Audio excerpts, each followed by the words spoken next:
Hey, Jonas Funston here with Ashley McCaffrey for another Vacation Rental 101. All things vacation rentals and second homes here in the Phoenix metro area.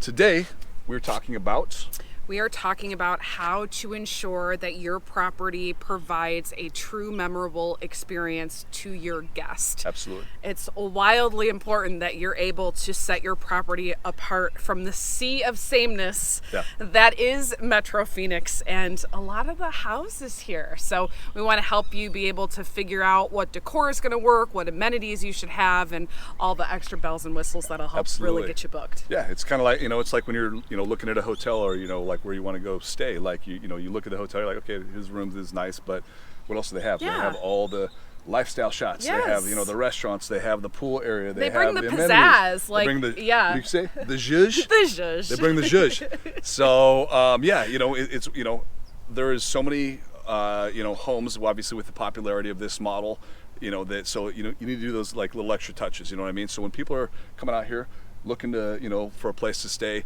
it's not just the home, you know what I mean? They're coming out here with their family, they're coming out with their friends, they're doing boys trips, they're doing bachelorette parties.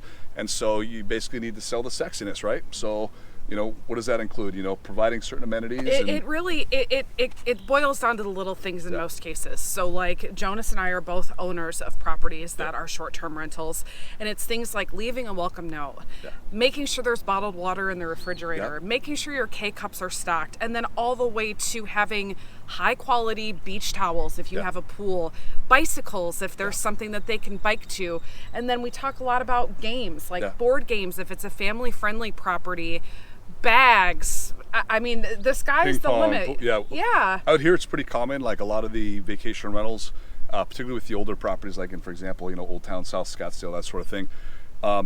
The guests don't really utilize the garages, right? So it's not uncommon to have these garages that have basically been converted out to essentially kind of like game rooms or man caves or.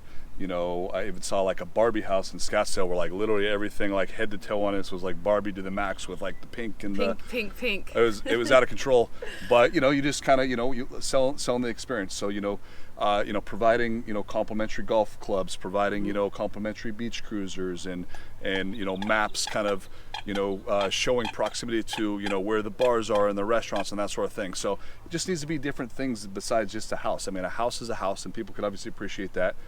Pool's great, so why not show off like the pool floats that you have and the the little fun noodles and that sort of thing. So this is stuff that is going to excite people and kind of have your listing stand out. Yes, absolutely. And you have to think too of the type of property that you have. If you have a single family home in Old Town Scottsdale, let's say it sleeps 8 or 10, you have a private pool in the back and a putting green, you're going to want to have those amenities that are going to cater to that kind of guest. So like maybe custom koozies or really there's all different kinds of options on how to make your property stand out, but it's important that you understand the type of client that you're drawing in and kind of tailor those amenities to that type of guest. Creating guidebooks too is a big one. Huge. You know what I mean? They have them online now, but also having a physical, tangible, guidebook.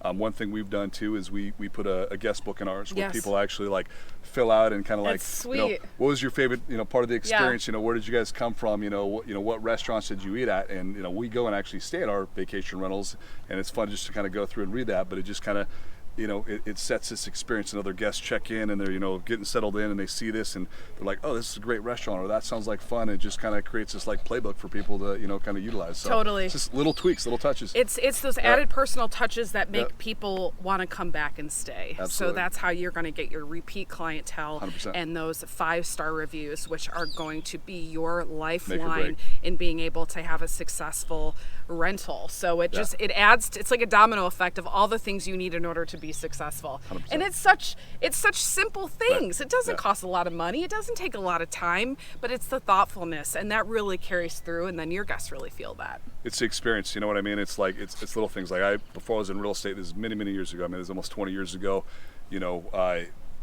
People had a bad experience, they're going to tell everybody about it. Totally. Right? So it's really hard to have them have a great experience. So you want your guests to basically be your advertising and your advocates. Absolutely. And either like return guests or telling their friends and family, and oh, that place sounds amazing, or that sounds great, and booking up your place just based on their positive feedback. So.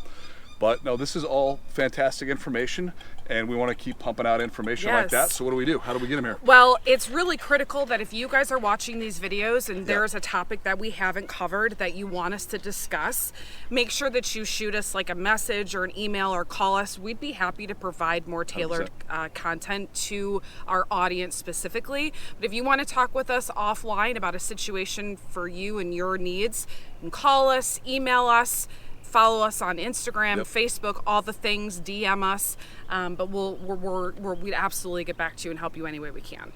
Like, subscribe, follow. share, smash it, smash that like button. So anyways, until next time, we appreciate you joining us. Hopefully you got some valuable content here.